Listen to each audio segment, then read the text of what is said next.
Today, we're taking a look at some of Reddit's most unpopular opinions, and we're going to be deciding whether we agree with them or don't agree with them. And by we, I mean me. I speak collectively for all of us watching this video, because my opinion is fact. The song Bohemian Rhapsody is a terrible song. It just switches tempo, all that. You can't even spell switches, so I'm not taking your opinion seriously. I'm not even going to bother reading this. This is a terrible opinion.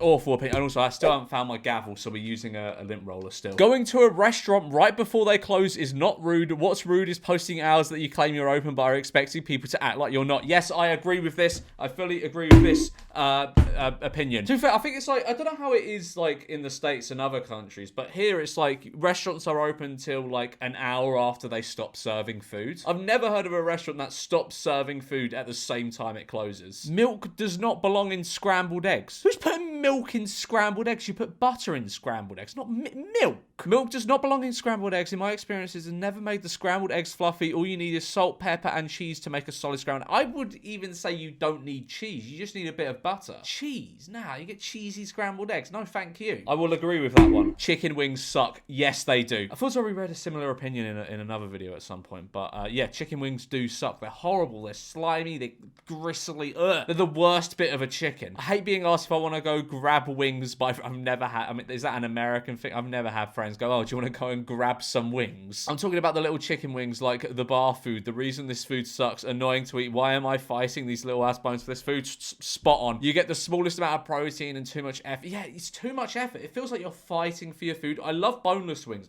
I'm not fucking around with like actual wings. You know, it's just, they're grim. I don't like their shit. I feel as though everyone has just been gaslit into liking chicken wings, like because they've been told through popular culture that they're good. They're not. You get the smallest amount of protein and too much effort just to get 2 bites of chicken from every wing. Just give me a whole chicken leg, please. What are we? I would actually argue the chicken leg is worse than the wing. Now that I think about it, it's like, do you remember it like at like I don't know, like birthday parties or something? You just get like plain chicken legs and they'd have like the goosebumps on. Ugh, disgusting.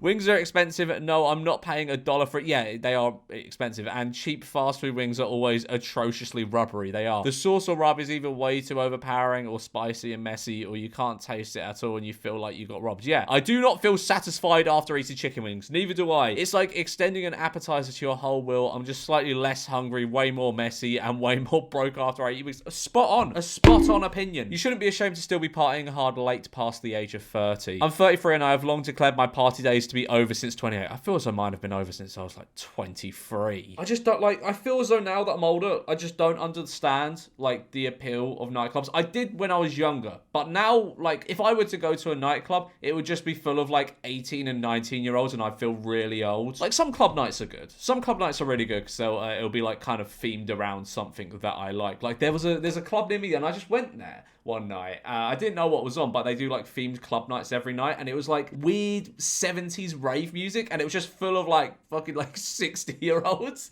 just raving. It was great. I like that. Yeah, I don't know, if you are able to party hard until past the age of 30, I commend you, honestly. So yeah, I agree. But like, man, my hangovers now are so bad. Like there is genuinely no point. It's like I get an illness for 2 days after drinking. Going away and staying by the pool all day isn't relaxing. It's just pointless. Nah, man. Nah. I mean, maybe if you're going like, I don't know, twice a year to sit by a pool, yeah, that's boring. But like if you've been working all year and you just need some time off to reset, that's kind of how I use it. I go away on a relaxing holiday every year on my birthday, and I just kind of use it as a time to reset my brain. And I don't know, it's invaluable. It's perfect. Like you don't have to think about anything. If anything, you're forcibly removed from a situation where you can do anything. Like whenever I'm on holiday, I just go and like swim out to sea and just lay there for a bit in the sea, and I'm just like, you know what? I could do this. I could do that. I could make videos on this. I could make this many videos a week, and it just gives me a nice boost of motivation. But anyway, let's read this guy's rationale. Like, you're paying to go to another country just to sit by the pool and eat the same food you do at home. I understand if you're from a cold place and it's nice and holidays are meant to be relaxing, but the idea of going away and the most activity you do all day is running to the pool to get a sunbed is crazy to me. Yeah, tell you what, the ones where you like hotels where you have to like dash to get a sunbed, they're not the one. I always like go on TripAdvisor and check the reviews and search the word sunbed sunbeds. And if people have had trouble getting sunbeds, I avoid that place just because like I'm not fucking waking up at like 6 in the morning to secure a sunbed. I'm on holiday.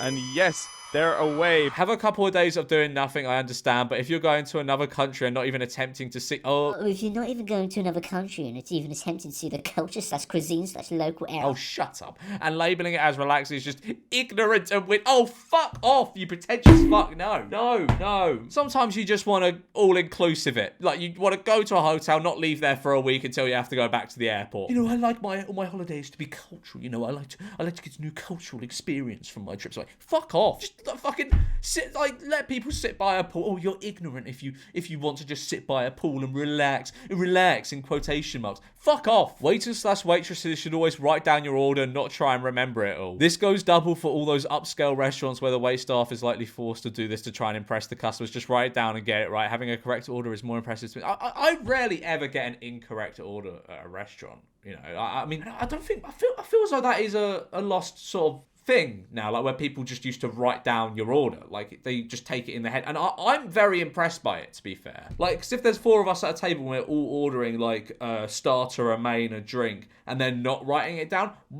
their memory's incredible. Having a correct order is more impressive than having the fancy way you do it. In more than one occasion this has happened to me and they screwed up the order for me and a friend. I mean, just say that you got the wrong meal and then they'll fix it, won't they? But yeah, they probably should just write stuff down. I guess I agree with that. Italian food is thoroughly underwhelming and does not deserve to be in top 10 global cuisines. I don't necessarily agree with that, but okay, I'm going to say something really controversial. American Italian food is better than Italian food. I said it. You can boo me. I'm correct. Have you ever been to New York and had a lasagna? It's fucking incredible. Like, Italian food is good, however, they do use very, you know, basic ingredients. It's basically just tomato pasta with a bit of cheese on top. Whereas in America, I don't know what the fuck they put in that food. It's so good. So yeah, I don't know if I agree with that, but I do agree Italian food is slightly overrated. I do still think it is top 10 global cuisines, because if you put it as a cuisine and like, say you include American Italian food into this, then it's a top 3, I think, so I disagree with this. It's actually good when customers stack their own plates.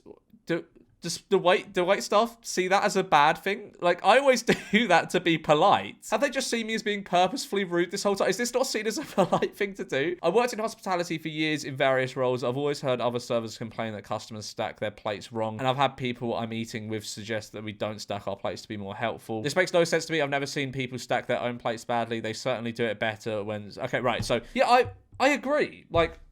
even if they stack them badly, they'll try and be helpful. Actually, maybe they're not. I don't know. But, like, how do you stack plates badly? How does that happen? Ice cream is a perfectly reasonable thing for a child to ask for at breakfast. Did a child write this? My cousin was telling a story the other day about how his toddler asked for ice cream at breakfast time, and everyone kind of laughed as if that was a ridiculous notion. I asked what everyone else was having, and he said pancakes, eggs, and bacon. Yeah, but they're, like, hearty food, right? They give you, like, sustenance, and they're savory. Pancakes, eggs, and bacon, they're savory. Pancakes, you could argue sweet, but you can make savory pancakes and they can be savory. You put bacon and eggs on them, that's savory. You don't have ice cream for breakfast. That's ridiculous. Maybe I'm just crazy, but is it really any more strange of an idea to ask for ice cream instead of a cake fried in butter and then drowned in a sugary syrup, more butter and whipped cream? Yes, I think it is. How is that any more appropriate? It seems like this is a cultural inconsistency that children point out without even knowing it. No, I don't think it's that. I think children just, I don't think the children are going, I think this is a cultural inconsistency that I will call out at the breakfast table. No, I don't think ice cream is breakfast food. Just because monkeys open a banana that way doesn't mean that's the right way to open them. Yeah, those are the most annoying people. The people that are like, oh yeah, you know, you're like, that's not how you're supposed to open a banana. You're supposed to open it. Shut up. Opening a banana from the stem side is better because that way you don't end up smushing the ends and are able to remove the peel more easily, since you can grip from the stem while doing it, which makes the whole process much cleaner. The only reason people think otherwise is just to appeal to nature. Yeah, but monkeys are stupid. Monkeys are stupid animals. We're way smarter. We have like medicine and stuff. They don't. So I think we know the right way to open a banana and they don't. So I think we're actually the ones that know how to open a banana right.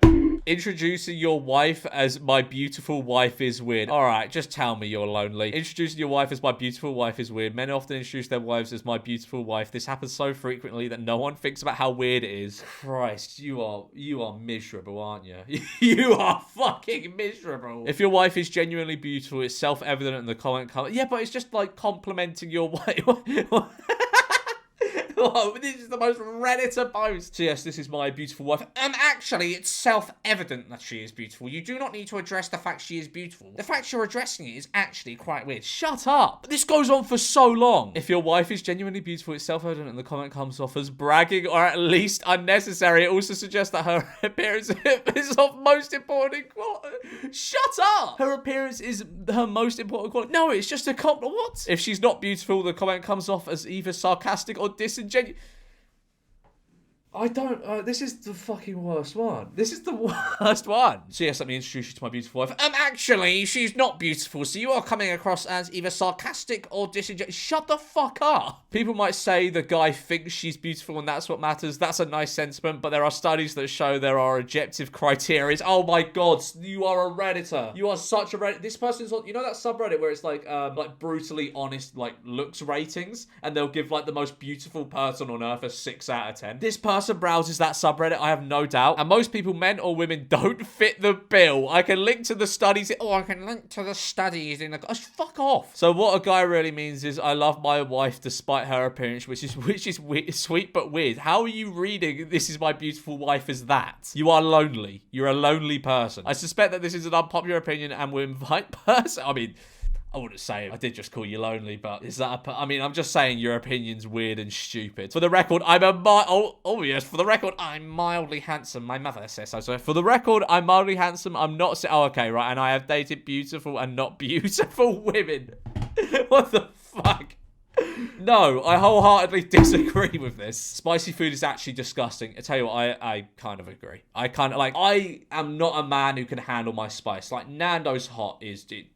It's too much for me. I feel as though once you go above Nando's medium, it just becomes, like, too hot and you're just bragging at that point. Seriously, what's the point of making your mouth feel like it's on fire? Because honestly, I don't get it. Now, I know what people are thinking. Oh, you just like bland food. No, that's not the issue. You can also have flavorful food without making it feel like you just gulp down a glass of lava. Yeah, totally. Spiciness isn't a flavor. It's just suffering disguised as seasoning. Yeah, it's exactly that. Like, people who go into, like, a curry house and go, oh, I want the hottest curry, please. No, you don't. You just want to show off. Yeah, 100%.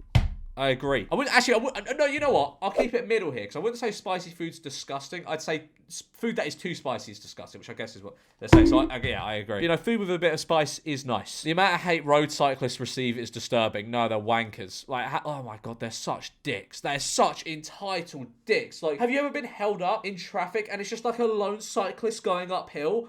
Oh, how important do you think you are that you think you can hold up, like, fucking 30 cars from going where they need to be? They're dicks. They're fucking dicks. I mean, some of them are right. I think the ones in country lanes are fucking... Oh, they're wankers. The ones on actual roads, sometimes they're wankers. So, like, sometimes they're just going where they want to go. You know, they're just going where they got to be. But the ones in country lanes, oh, they're dicks. Oh, it's so annoying when you get stuck behind one going uphill when they're shit at cycling. Anyway, let's read this person's rationale. There is entirely no reason whatsoever why some people feel so inconvenienced by cyclists that they feel the need to intentionally endanger or seriously injure them. Do they? All of the animosity towards them that stems from one thing, inconvenience, and a mild one at that. Nah, man, like... country lanes, they're adding like 15 minutes onto your journey sometimes. It's far more of an inconvenience when a distracted driver or someone holding up traffic by driving too slow or even stopping in the middle of the road is in front of you and you don't even have the option to pass them. As with cyclists, all it takes is 1 to 2 feet of space and you can pass them safely and they will be out of your way indefinitely for the rest of your trip. I'll tell you who's actually done a lot of bad for cyclists. Cycling Mikey. He's like a fucking PR demon for them. Like, he's brought their PR down to the ground. I feel as though it's kind of like cyclists are now seen as like annoying little snitches by a lot of people, or people that hold up country lanes, which is really fucking annoying. Like, they'll cycle in the middle of the fucking road. They'll cycle in the middle of the road. It's like, get out of the way,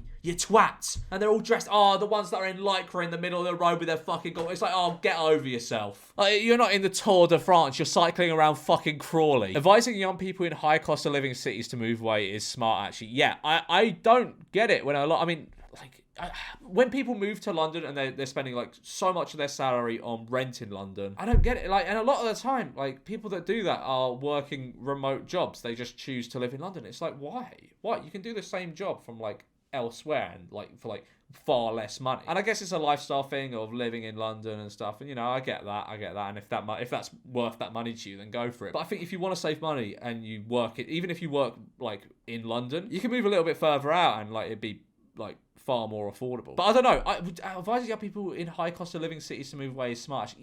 I think it's smart, but I feel as though a lot of people don't want to because a lot of people want to live in cities. And it is fun. It is fun as a young person to live in a city. So you know what? I'll agree with this, but I understand why people are willing to pay the premium to live in cities. Dating out of your league is the worst. It only boosts your ego. Your expectations for future partners will become too high and it will become difficult to lower them again. This really can fuck up your future dating experience. I mean, looks and character. Nah, man, I've been doing this my whole life. I've been dating out of my league my whole life. I disagree. It's fucking great. Tag should be normalized among adults. A fast-paced, cardio-intensive game that is cheap and requires minimal skills and rules. I don't know why tag isn't popular among adults. Whenever I suggest this is a game to play with my friends, I get weird looks, and it's honestly a shame it's only acceptable or normalized to play tag as a child. Yeah, I mean, I can understand why you get weird looks as like a 30-year-old go, yeah, lads, do you want to play a bit of tag? Do you want to play it, guys? But I'll tell you what I would love to be able to play again. Did any of you ever play Manhunt? Where you'd like go to like a shopping centre in your local town. You go to the shopping centre and some people will be the hunted and some people will be the hunters. And you're allowed to move as someone who's being hunted. So it's not like hide and seek. It's like it's like hide and seek, but you're allowed to move around a certain area. Oh my God, those were some of the funnest days of my life playing a Manhunt in a shopping centre. Yeah, why not? Yeah, let's normalise that among adults. Right, well, I'm going to leave it there. Like and subscribe. Leave your unpopular opinions in the comments because I'll be reading a lot of them.